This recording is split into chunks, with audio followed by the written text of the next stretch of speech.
So now that there are no questions, let's go to the 16th shloka. And so far we've seen that this entire stotram can be bunched into three groups. The first few talked about the glance of the goddess and how it is, and sought something from her glance. So we continuously kept seeing this kind of phrases: dishatu, avahatu, bhavatu, right? So it kept the seeker keeps seeking that may the glance provide me with this, may it bestow me that.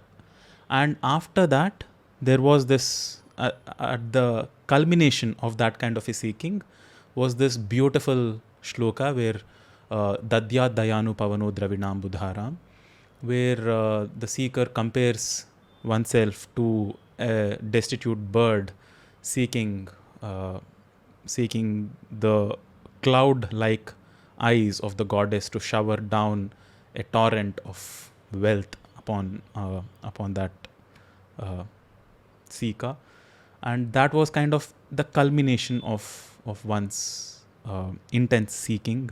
And after that were a set of shlokas which were in worship: namostu, namaha, so these kind of words kept repeating.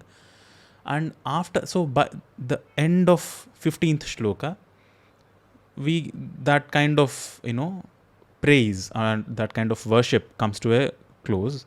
And then you'll see that from 16th to the end have a different kind of a flavor.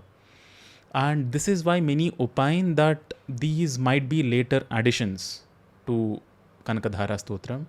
And Kanakadhara Stotram actually ends with Dadya Dayanu Pavano Dravinam Budharam. And after that, a couple of shlokas are just in praise of the goddess and in thanking her. And that's it, is what many people opine. And it kind of seems true at some level, because this do not really have that level of brilliance that the initial shlokas had. There is no way we can know for sure if these were later additions or not. But many popular renditions of Kanakadhara Stotram include all these shlokas. So we'll go through them. So you might see if you can find those subtle nuances of how these shlokas are slightly different from the ones we have seen before.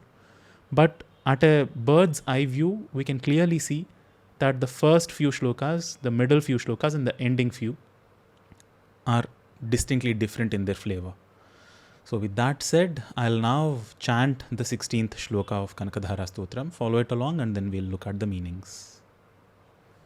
Sampatkarani sakalendriya nandanani samrajya dana vibhavani saroruhakshi tvadvandanani duritaharanodhyatani mameva mataranisham kalayantu manye. I'll chant it one more time at the end. But did you see? So even I guess the 16th one, the chandas is the same. 1 to 11, 16, 19 and 21 have the same chandas. So here it is still the same poetic meter, which is Vasanta Tilaka. And the key phrase that we need to identify to understand this is Mam eva anisham kalayantu. So even here the verb word is kalayantu, which ends in that tu word. So what does kalayantu mean?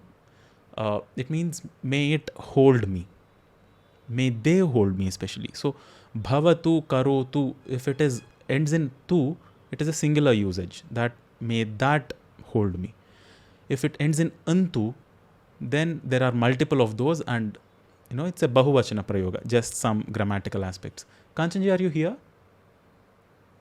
Your video is muted. I'm not sure if you're missing out on grammatical lessons or... So kalayatu is ekavachana prayoga and kalayantu is the bahuvachana form of the same thing. Anyways, so whom should it take hold of? Mam, me.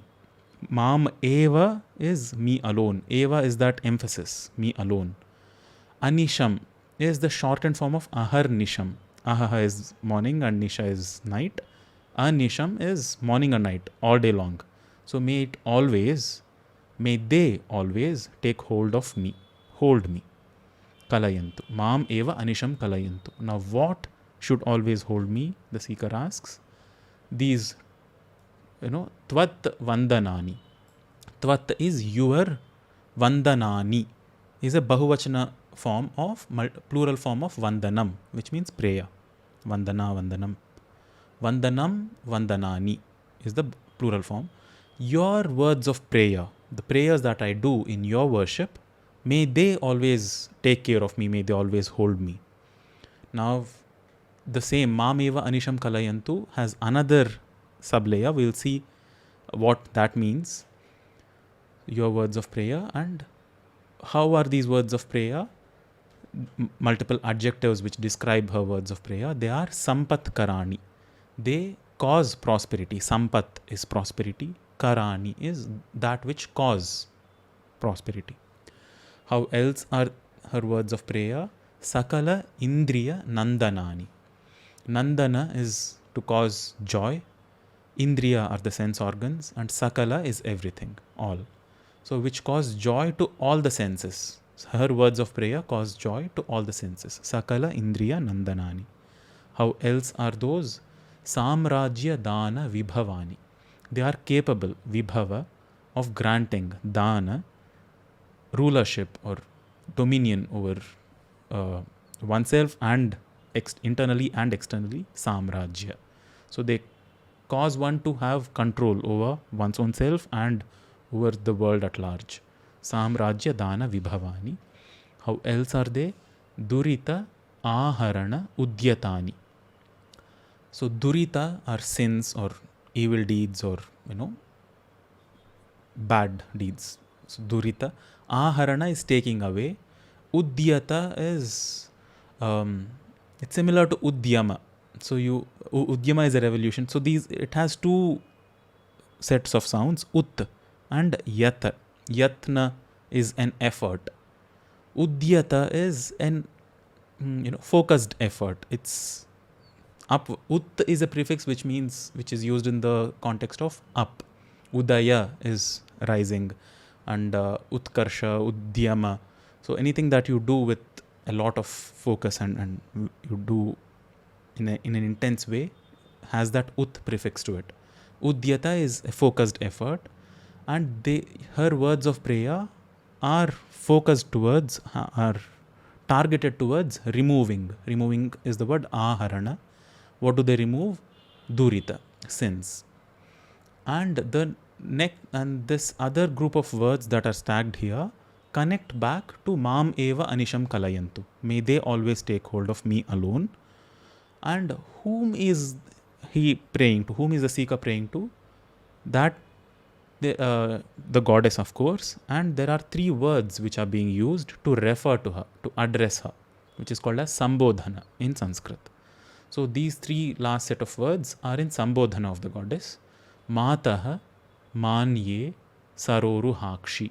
It's literally calling her out. O mother, O revered one, O lotus-eyed one. Mataha is of course a mother. Manya is the revered one.